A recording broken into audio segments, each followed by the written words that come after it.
नहीं, आरोप मैंने नहीं, आरोप तो खुद पिताजी ने ही लगा दिया था। 19 तारीख को उन्हें ज़हर दिया गया, 21 तारीख को उन्होंने मनी न्यायपालिका में कह दिया। हम तो उनके बाद कहना हमने शुरू किया।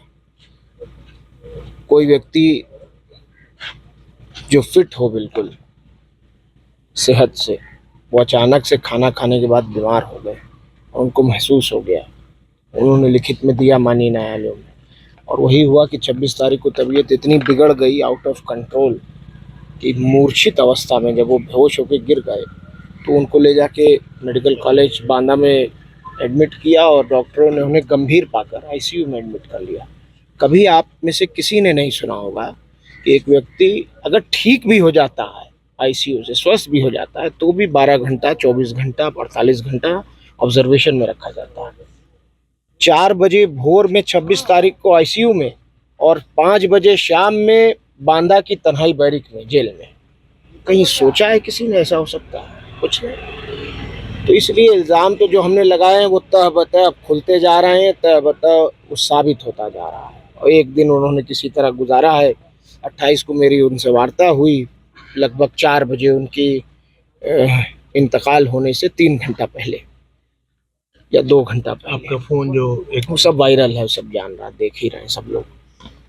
और उसके बाद उनको बेहोश होकर गिर गए वो, और हार्ट फेल हो गया उनका। ये इन लोगों का कहना है। इसके पीछे एक गहरी साजिश है। हमने साफ कहा है कि ये स्वाभाविक मौत नहीं है, ये सुनियोजित हत्या है।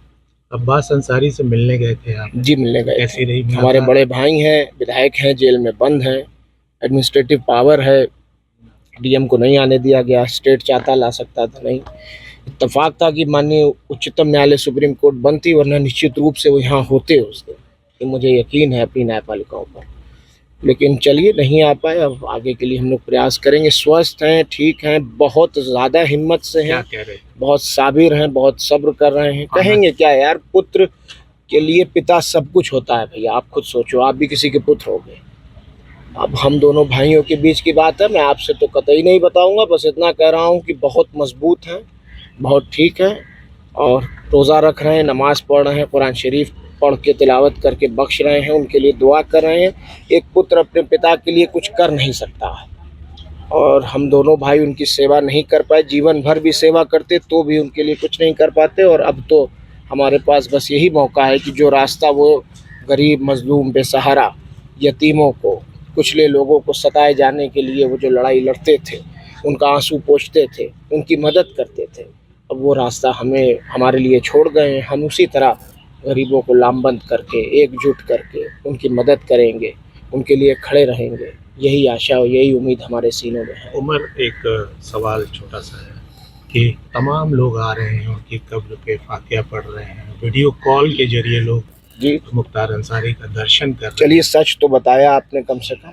जी, Qatar, Dubai, Mauritius, Singapore, South Africa, America, England, इतनी जगहों से तो लोग कॉल कर रहे हैं। और कई जगह दुबई से तो, कतर से तो लोग आ गए, आके मिट्टी दे रहे हैं और वो कर रहे हैं। और वो तो एक अलग बात है। जो गरीब जनता है पूरे 7-8 जनपदों में, बहुत ज़्यादा दुखी है। बहुत लोग 3-3 दिन, 4-4 दिन तक तो खाना नहीं बना, लोग दही खा के रहे हैं। और हर वर्ग में ये हाल है, हर वर्ग में। और उस दिन का जो जनाजा था, वो सही कहा विधायक जी ने अभी, कि उस जनाजे ने, उस मीडिया के जो प्रोपेगेंडा था माफिया और गुंडा कहने का, उसका भी जनाजा उसी दिन निकाल दिया। मेरे पिता, कोई कुछ कहा करे, ज़बान है उसमें हड्डी तो होती नहीं, कोई कुछ कहा करे, मेरे पिता रहनुमा थे। गरीबों, मजलूमों, बेसहाराओं के लिए वो कभी ढाल बनकर खड़े रहे तो कभी तलवार बनकर लड़े। उमर, एक सवाल पब्लिक के बीच में है, जनता भी जानना चाहती है कि मुख्तार अंसारी के आप 2 पुत्र थे और उनकी जो पत्नी है, आपकी माता जी, उन्होंने शायद दर्शन नहीं किया। सही बात। उनके लिए क्या करना है? वो क्या हाजिर होंगे? मेरी वकील से बात हुई थी, हाई कोर्ट इलाहाबाद के गोपाल चतुर्वेदी जी, वो मेरी वालदा के, मेरी माता जी के वकील हैं। उन्होंने बताया कि हम जुडिशियल रेमेडी लिए हुए हैं, उम्मीद है कि जल्द इंसाफ मिले। उम्मीद तो हमें रखनी चाहिए, उम्मीद रखें।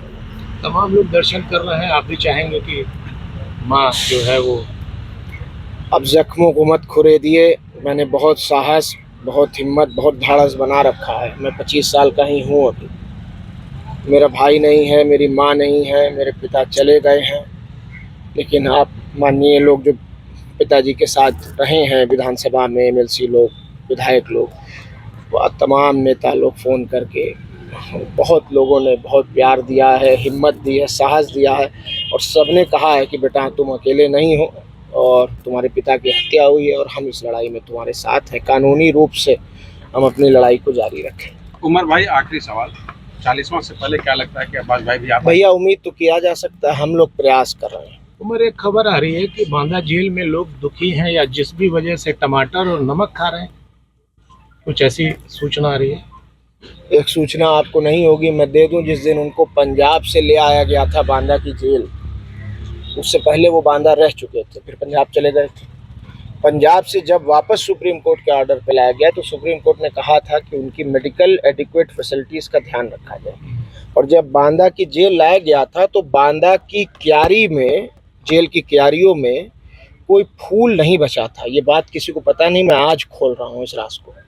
कोई फूल नहीं बचा था। वहाँ के कैदियों ने, जब वो अंदर घुसे हैं जेल के, तो सारे बंदियों ने, उस वक्त जेल खुला हुआ था, सुबह के 6 बजे उनको जब दाखिल किया गया, जेल खुल चुका था, तब तक जेलर के कमरे में बैठा हुए थे। सारे कैदियों ने फूल सारे तोड़ के क्यारियों से, और उनको फूलों की वर्षा उनके ऊपर की थी।